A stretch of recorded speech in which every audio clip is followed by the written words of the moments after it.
Hi guys, good day and welcome to today on Princess Anu TV. It's nice having you guys here again on today's live stream. And if you're new to this channel, this is Princess Anu TV. We talk about aviation, motivation, and adventure.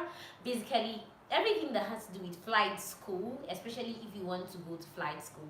If you want to become a pilot or maybe a cabin crew, an engineer, whatever it may be, aviation generally, and we talk about it like every single day or as much as possible, as frequent as possible. So I always say leave your questions. If you have any questions in the comment section of any fears or anything you think you might have thinking about coming to flight school, I will be there to answer. Hi, Over Wisdom. Deborah, you guys are just the best, like the very, very best. I appreciate your presence today in today's live stream, guys. I really, really appreciate. And guys, if you've not subscribed, hi Shegun Sanusi, it's nice having you here today. If you've not subscribed and you're new here, please do also click on the subscribe button. It's somewhere around here. Kano Sahi, thank you for coming to today's live stream. I really appreciate your presence. Thank you so much. If you've not subscribed, please do me a favor, click on the subscribe button. Like, it's very important. It makes me know that yes, my contents are good, and also like I get to know what you like and what you do not like. So it's good. Just make sure you subscribe and click on the notification bell, like just like we started this live stream. People that already have notification bell, they get notifications concerning the live stream. So if you click on the notification bell, it will help you to get like a notification whenever we start a live stream or maybe do a upload or whatever. So guys, that's it. The topic for today, it's very special because it's like I'm going to be telling you like a lot as much as possible, and that has to do with, is it actually stressful to be a student pilot? Is it stressful? And guys, I'm going to be talking as sincere as possible because so that you get a picture of how this thing is. Is it stressful to become a student pilot? As in the whole process, how stressful is it? Okay, let me give like a spoiler alert or whatever. I'm going to say number one is very stressful at the beginning part, and number two or the other part is a little bit less stressful when you know what, or when you are now conversant with the whole process. So let's start with this. The truth is that at the beginning phase of your training, whether as okay, I'm going to be talking based on the your CPL completed. Yes, by God's grace, I'm done with my CPL, but I'm waiting to do my instrument. Yemi Balo, welcome. I'm waiting to do my instrument and multi-engine rating. That's actually what's keeping me currently in flight school. So, by God's grace, after the whole holidays and all that, I should be wrapping up, like I should be done with my instrument rating and multi-engine rating. I actually started, but we had to go on holiday, so basically it's like on hold for now. So guys, the truth is that in the beginning phase of your training, you're going to be doing a lot of reading.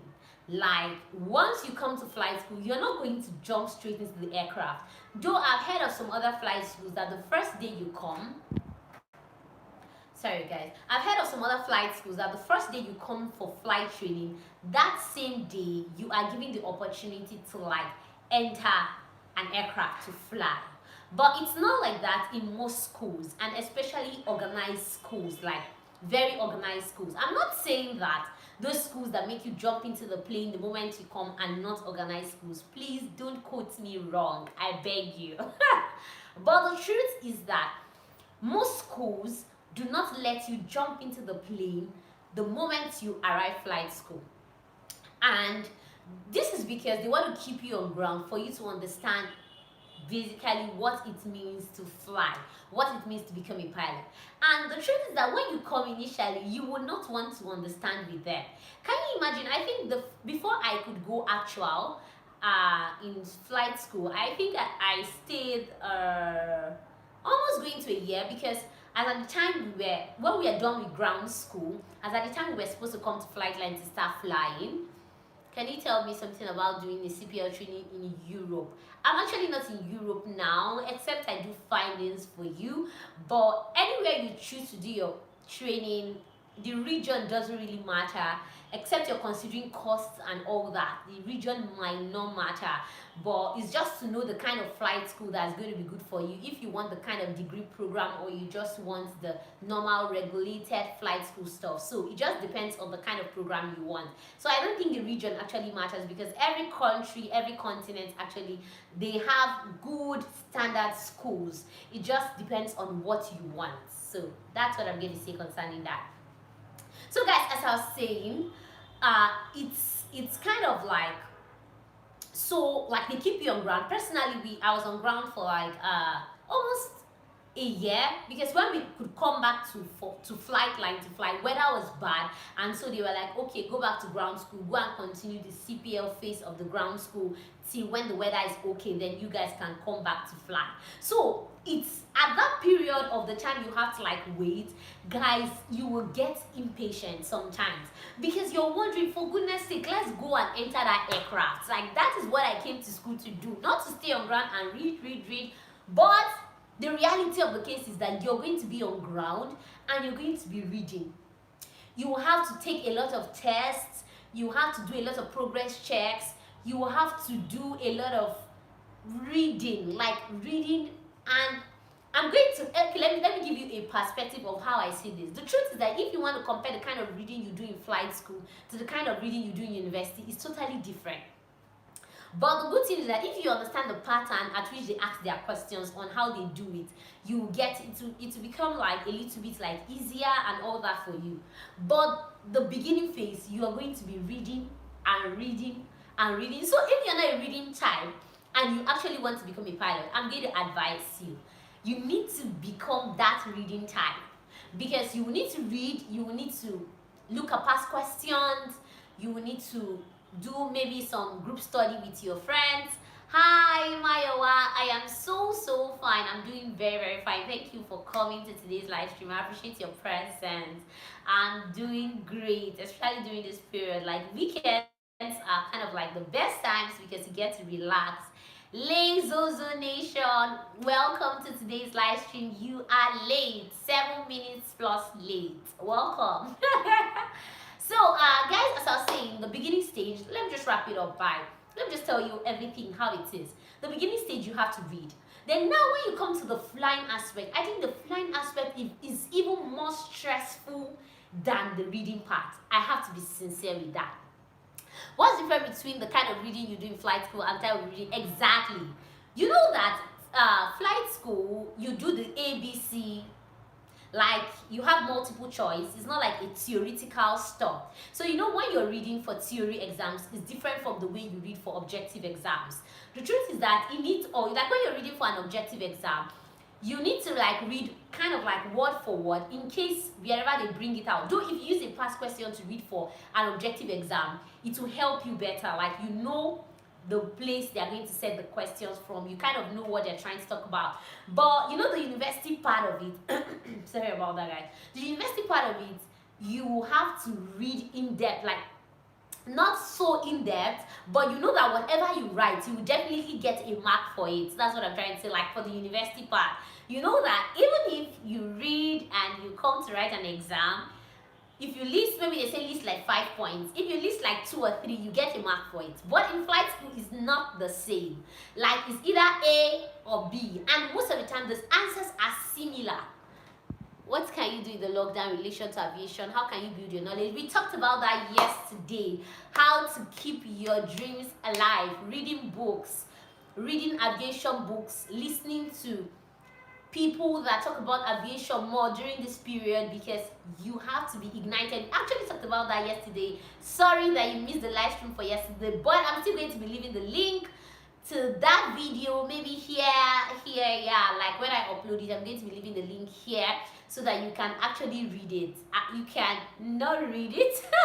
You can watch the video. We talked about a lot of things concerning how you can keep your dreams alive during the lockdown period. But basically, in summary, I'm just going to say, keep reading your notes, keep reading your books, keep watching probably aviation movies, everything that has to do with aviation. Keep yourself current with the whole aviation thing. That's the only way you can like remain, current and conversant with what you're doing. So basically guys, the flying part is really like, it's going to be quite stressful, and I'm not going to lie to you, it's going to be quite stressful. I'm going to maybe do another video concerning the CPL phase, how stressful it is, and some things you will need to focus on, and the PPL phase, some things you will need to focus on. Yeah, I see a lot of videos concerning aircraft. Yeah, even me, I do the same, because it's very, very important. If you watch a lot of accident investigations, you get to understand that there are a lot of things that happen during flight that you do not plan for, and that's something that I think we should all like take note of, because a lot of things happen during flight. You don't plan for them, they just happen, and you just have to troubleshoot. That's what pilots are meant for, troubleshooting when the situations are actually not ideal. So that's why you need to keep yourself current, you need to keep reading, you need to keep like researching, you need to keep asking questions, because it's very, very, very, very important, so that you don't make the same mistakes. Yeah, but if you watch most of the accident investigation files, you get to discover that no two persons, rarely that you see 2 or 3 persons facing the same issue. So that's why it makes me understand that even if someone else has faced a particular challenge, you might not face that exact challenge, but you might face something similar to that challenge.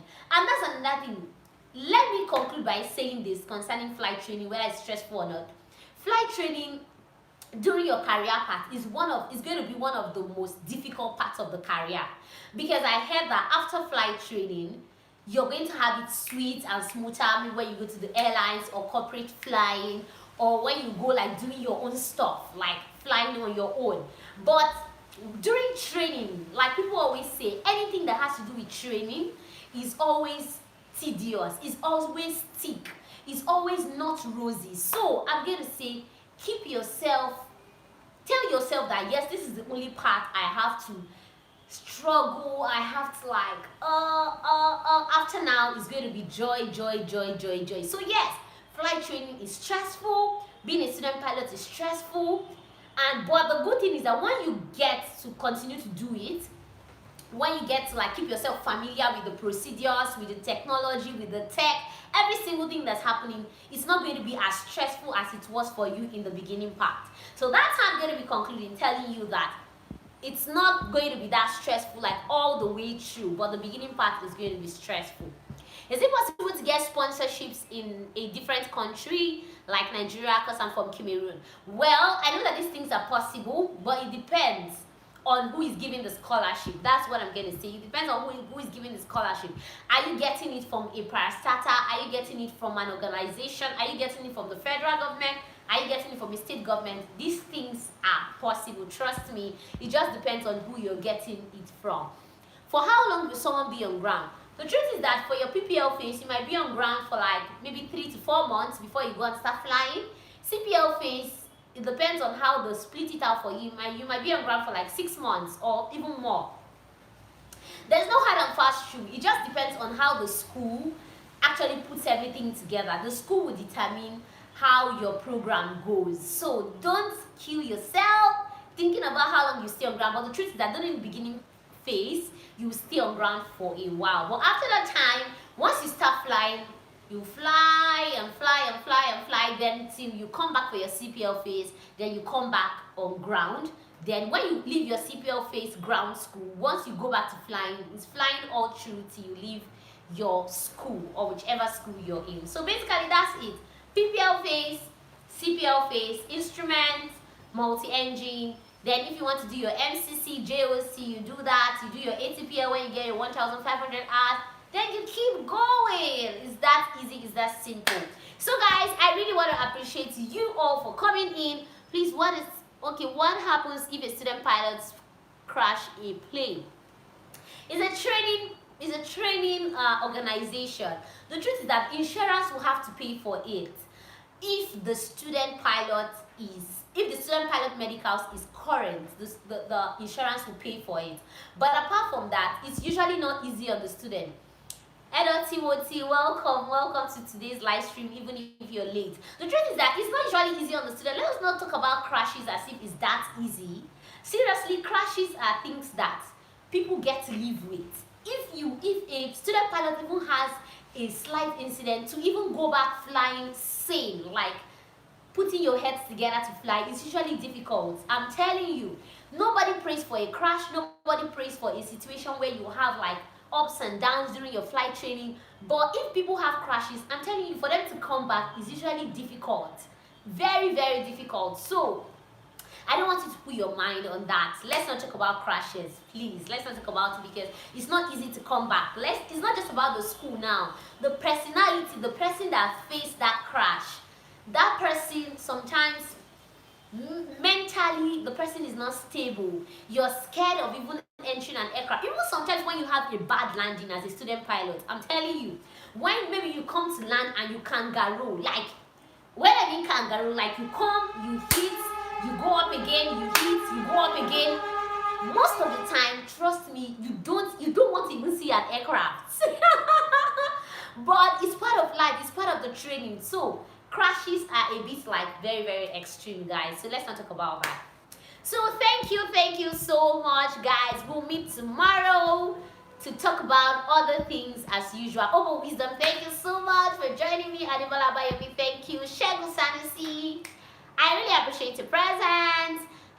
Sahi, thank you so much. Yemi Balo, thank you for joining me. Yomi Awe, nice having you. Mayowa, thank you so much. Zozo Nation, nice having you. And for everyone that asked their questions, don't forget, guys, keep reading, keep refresh your minds concerning these things, because after the lockdown, you will be faced with reality. So let's start treating these things like important to us. If you must meet up, if you must get to that place you want to get to, you need to start putting in the effort from now on. So guys, I really appreciate you so much.